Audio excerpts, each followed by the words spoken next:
تنزیل الکتاب من اللہ العزیز الرحیم، یہ کتاب کا اتارنا ہے، یہ ریولیشن ہے اللہ کی طرف سے اس بک کا۔ اللہ تعالیٰ نے یہ کتاب اس لیے نازل فرمائی تاکہ انسان پڑھ کر آگے بڑھ سکے۔ دنیا میں دوستو بہت ساری کتابیں جو آپ نے دیکھی ہوں گی، آپ نے پڑھی ہوں گی اور آپ پڑھ بھی رہے ہوں گے، لیکن اس جیسی کتاب آج تک کوئی بنا نہیں سکا اور نہیں بنا پائے گا، کیونکہ یہ جو کتاب ہے، یہ جو بک ہے، اللہ تبارک و تعالیٰ نے خصوصی نازل کیا ہے انسانوں کے لیے، بلکہ قرآن میں ہے بھی ہدی للناس، ہدایت ہے لوگوں کے لیے، یعنی جو لوگ پڑھے گا اسے ہدایت مل جائے گی۔ کتاب کسے کہتے ہیں آئیے جانتے ہیں۔ A written work that is published, کتاب اس کو کہتے ہیں جو ایک تحریری صورت میں لکھی جائے اور پبلش کیا جائے، لوگوں کے درمیان بھیج دیا جائے تاکہ لوگ اسے پڑھ سکیں۔ میرے پیارے بھائی، جب آپ کو معلوم ہو گیا کتاب اسے کہتے ہیں جو تحریری صورت میں پبلش ہوتی ہے، تو دنیا میں سب سے زیادہ پبلش کتاب ہے وہ ہے قرآن مقدس، جسے ہم قرآن مجید بھی کہتے ہیں، قرآن شریف بھی کہتے ہیں۔ دنیا میں بہت ساری کتابیں، لیکن کسی کتاب کے آگے آپ شریف نہیں لگاتے ہوں گے۔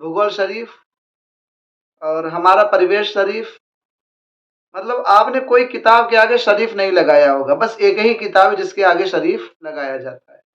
یہ ایک ایسی کتاب ہے جناب کہ اگر میں 100,000 کتابوں میں یہ کتاب رکھ دوں تب بھی ایک نادان شخص پہچان جائے گی یہ کتاب قرآن مقدس ہے، کیونکہ تمام کتابیں کھلی رکھی رہتی ہیں، لیکن یہ قرآن مقدس جزدان کے اندر ہوتا ہے، ایک پیٹی کے اندر ہوتا ہے اور ایک کپڑے کے اندر لپیٹا جاتا ہے، اس لیے کہ یہ ممتاز کتاب ہے، تمام کتابوں میں افضل کتاب ہے۔ میرے پیارے بھائی، یہ قرآن جو آپ کو ملا ہے نا، یہ خوش نصیبی ہے ہم سب کی کہ ہم امت محمد مصطفیٰ صلی اللہ علیہ وسلم میں پیدا ہوئے ہیں کہ ہمیں یہ کتاب ملی ہے۔ بہت سارے لوگ کتاب کو اگنور کرتے ہیں، اور اگنور دو طریقے سے کرتے ہیں، ایک تو پڑھتے نہیں، ایک تو عمل کرتے نہیں۔ اچھا، اسی کتاب میں نماز کے بارے میں، روزے کے بارے میں، حج کے بارے میں، زکوٰۃ کے بارے میں بیان فرمایا گیا۔ جب آپ اس کتاب کو پڑھیں گے نہیں میرے دوست، تو آپ کیسے جانیں گے کہ اس کتاب میں ہے کیا، اس کتاب میں لکھا کیا ہے؟ میرے پیارے بھائی، قرآن مقدس کو پڑھیں آپ۔ جب آپ قرآن مقدس کو پڑھیں گے تو اللہ تبارک و تعالیٰ آپ سے خطاب کرے گا۔ سب سے بڑی خوش قسمتی آپ کی یہ ہے کہ اللہ آپ سے بات چیت کرتا ہے۔ جب آپ نماز میں ہوتے تو اللہ سے بات چیت کرتے ہیں، اور جب آپ بیرون نماز ہوتے ہیں، یعنی نماز میں نہیں ہوتے ہیں، آؤٹ ہوتے ہیں نماز سے، تو آپ سے اللہ بات چیت کر رہا ہوتا ہے۔ جیسے اللہ بات چیت کیسے کر رہا ہوتا ہے؟ کہتا ہے نا اقیموا الصلاۃ، نماز قائم کرو، آپ ہی سے تو بات چیت ہے نا۔ وآتوا الزکوٰۃ، زکوٰۃ دو، آپ ہی سے تو بات چیت ہے نا۔ یہ زکوٰۃ کے بارے میں سن لیتے ہیں جو اللہ تبارک و تعالیٰ نے زکوٰۃ کے بارے میں ہم سب کو ارشاد فرمایا۔ اللہ نے فرمایا علی شان بھائی کہ آپ زکوٰۃ دیجئے۔ زکوٰۃ کیوں نازل ہوا جانتے ہیں؟ اس لیے نازل ہوا زکوٰۃ کہ تمام مسلمان ایک برابر ہو جائیں، ایک برابر ہو جائے، نہ کوئی غریب رہے نہ کوئی امیر رہے، یہ غریبی اور امیری کا جو ڈسٹینس ہے یہ ختم ہو جائے۔ لیکن آج بھی غریبی اور امیری کے ڈسٹینس ختم نہیں ہو پا رہا ہے۔ آخر ایسا کیوں ہے؟ کیا کر رہے ہیں مسلمان ہمارے کہ غریب غریب سے غریب ہوتا چلا جا رہا ہے، ایک امیر امیر سے امیر ہوتا جا رہا ہے؟ کسی شخص نے صحیح کہا تھا کہ نو وائف نو پرابلم، نو فرینڈ نو پرابلم، نو منی بگ پرابلم۔ یہ کیوں کہا ہے جانتے ہو؟ اس نے دنیا کو دیکھا ہے کہ اگر آپ کی وائف نہیں تو پرابلم نہیں ہے، آپ کے دوست نہیں تو آپ کو پرابلم نہیں ہے، لیکن پیسے نہیں تو پرابلم بہت کھڑے ہو جاتے ہیں۔ کیوں جانتے ہیں؟ جو آپ سے بڑے ہوتے ہیں وہ آپ کو تانا دے رہے ہوتے ہیں، جن کے پاس اللہ نے دے دیا وہ کسی کی عزت نہیں کرتے۔ کسی نے یہ بھی کہا ہے کہ غریب کی کوئی عزت نہیں کرتا۔ علی شان بھائی، غریب کی کوئی عزت نہیں کرتا، اور جس کے پاس دولت ہوتا ہے وہ کسی کی عزت نہیں کرتا۔ غریب کی کوئی عزت نہیں کرتا، اور جس کے پاس دولت ہو وہ کسی کی عزت نہیں کرتا۔ میرے پیارے بھائی، یہ سب چھوڑو، اللہ عزت دینے والا ہے، ذلت دینے والا ہے، جسے چاہے گا عزت دے گا، جسے چاہے گا ذلیل کرے گا۔ لیکن میرے کہنے کا مطلب یہ ہے کہ جو زکوٰۃ نازل کیا گیا، اتارا گیا، بتایا گیا، اس پر عمل کیوں نہیں کرتے یہ لوگ؟ کیوں نہیں عمل کرتے؟ 7.5 تولہ سونا، 52 تولہ چاندی جس کے پاس ہے اس کو زکوٰۃ نکالنا ہے، اگر وہ نہیں نکالے گا تو گناہ گار ہوگا بھائی، نکالنا ہی پڑے گا۔ کتنا؟ پھر سے یاد کرو، بولو رے بھائی۔ 7.5 تولہ چاندی، 7.5 تولہ سونا ہو یا 52 تولہ چاندی کی مقدار ہو تو آپ کو زکوٰۃ نکالنا ہی پڑے گا۔ اس کو یوں سمجھ لیجیے کہ 100 روپے میں کتنا بنے گا؟ 2.5 روپیہ۔ کتنا بنے گا؟ 100 روپیہ میں جب 2.5 روپیہ بن رہا ہے تو 1000 روپیہ میں کتنا بنے گا؟ جلدی جوڑو۔ 25 روپیہ۔ تو یار کیوں نہیں نکالتے ہیں؟ 1000 میں جب 25 روپیہ بن رہا ہے تو آپ کے پاس 50,000 ہے تو کتنا بنے گا؟ بہت بنے گا نا بھائی۔ ماشاء اللہ بہت اچھا جوڑ بھی رہے۔ ہمارے پاس علی شان نامی ایک شخص سے بیٹھے ہیں، میرے دوست بھی ہیں، شکریہ تھا، تھینکس۔ کتنا بنے گا؟ 2,500۔ تو آپ کیوں نہیں دیتے یار؟ اور یہ 1 روپیہ دے کر جو بانٹ رہے ہو نا، اس سے کسی کا بھلا نہیں ہونے والا ہے۔ کسی شخص کو اکٹھا ایک مشت دے دیجئے۔ ہمارے کہنے میں تو اچھا نہیں لگتا، کہہ رہا ہوں، ہمیں اب دوسرے سے سیکھنا پڑ رہا ہے یار۔ ہمارے سکھ بھائی کو جانتے ہیں، جو سکھ بھائی ہوتے ہیں وہ بیچارے، ان کے لوگ کبھی بھیک مانگتے نہیں دکھیں گے روڈ پر، نہیں دکھیں گے، اور مسلمان کے لوگ دکھیں گے۔ یہاں تک کہ کیا بولوں میں، مسجد کے دروازے کے سامنے عورتیں ایک کاغذ پر کچھ لکھوا کر بیٹھی رہتی ہیں کہ یہ ہو کیا رہا ہے آخر؟ رمضان چل رہا ہے، میں پریشان ہو جاتا ہوں یار، اتنے کالس آتے ہیں کہ حضرت میرا چندہ کرائیے، میرا چندہ کرائیے، میرا چندہ کرائیے۔ کس کس کا اعلان کروں؟ کس کس کا اعلان کروں؟ اور اعلان کر بھی دو تو کیا بننے والا ہے؟ 1500 سے آپ کا کیا بن جائے گا رے بھائی؟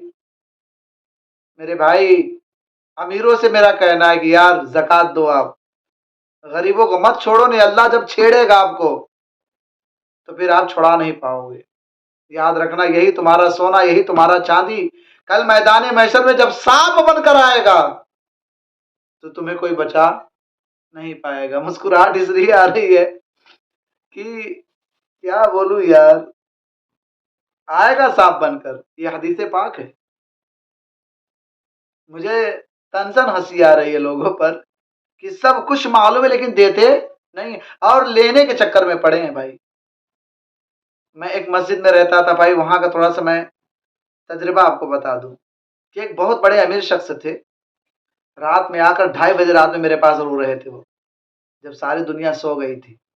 تنے تنہا میرے پاس آیا، رونے لگا اور کہنے لگا حضرت کوئی اپائے بتائیے، میری بیماری بڑھتی چلی جا رہی ہے۔ میں بولا حضور آپ جائیے زکوٰۃ نکال کے آئیے۔ صبح زکوٰۃ نکالا، شام میں پھر آیا، جو اس کا سلیپ درد کر رہا تھا، سلیپ اپنے آپ ٹھیک ہو گیا۔ میرے بھائی یہ کیا ہے؟ کرم ہے رب کا۔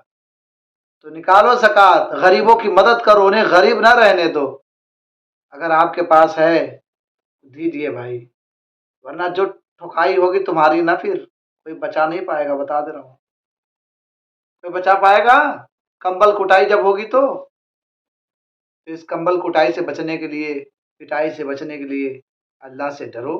اگر اللہ نے آپ کو دیا ہے تو غریبوں کو دو، اور غریبوں تم سے بھی گزارش ہے، ہر جگہ بھیک نہ مانگا کرو یار، دینے والی ذات اللہ کی ذات ہے۔ ہمارے علماء سے بھی گزارش ہے، ان علماؤں سے جو بیچارے مسجد مدرسوں کے لیے دوڑ رہے ہیں، در در کی ٹھوکریں کھا رہے ہیں، کتنے لوگوں کی زندگی نشٹ ہو جا رہی ہے، بھرشٹ ہو جا رہی ہے۔ کیا یار، رمضان کا مہینہ چل رہا ہے، چپ چاپ سے روزہ رکھو یار، گھر میں مت دوڑو، اللہ پر چھوڑ دو۔ جس کو مسجد مدرسہ چلانا ہوگا لا کے دے گا، اور پہلے یہی رول تھا، بہت اچھا پھول تھا کہ لوگ ڈھونڈتے ہیں کہ لینے والا کہاں ہے، آج لوگ دوڑ رہے ہیں کہ دینے والا کہاں ہے۔ معاملہ دیکھو کتنا بدل گیا۔ طوفان نو لانے سے کیا فائدہ، دو بوند ہی صحیح گر اثر کرے۔ اگر آپ سمجھ جاؤ گے تو سمجھ جاؤ گے، ورنہ تو پھر تمہاری بدترین موت تو ہونی ہی والی ہے۔ بدترین موت سے کوئی بچا نہیں سکتا۔ ہمارے یہاں کیا دیکھا جائے تو قربانی میں گوشت بچا کے رکھ لیتے، محرم تک ٹھوستے ہیں سب، محرم تک۔ یار شرم کرو یار، اس میں غریبوں کا حصہ ان کو دے دو یار۔ اور یہ عید آ رہی ہے نا، کل بڑھیا بڑھیا پہن کے جو نکلو گے تو غریبوں کا بھی خیال کر لینا۔ ایسا نہ ہو کہ غریب کی بددعا لگ جائے تو تمہاری سب زندگی نشٹ ہو جائے. اس نشٹ کو اپنے بچاؤ، زندگی کو سجاؤ، جنت میں جاؤ. جو حضرات میرے چینل کو سبسکرائب نہ کیے ہوں سبسکرائب کر لیں، بیل آئیکن کے بٹن کو پریس کر لیں اور اسے شیئر کریں. ڈانس وانس خوب دیکھتے رہتے ہو، اس سے بہتر ہے کہ یہ ویڈیوز دیکھو، اور نہیں دیکھنا تو اس کو اسکرول کر دو. کیا ٹینشن ہے یار؟ ڈانس وہاں سے جو دیکھتے ہو نا اس سے بچو، اور علماء کی ویڈیوز دیکھا کرو تاکہ تمہیں کوئی نصیحت حاصل ہو.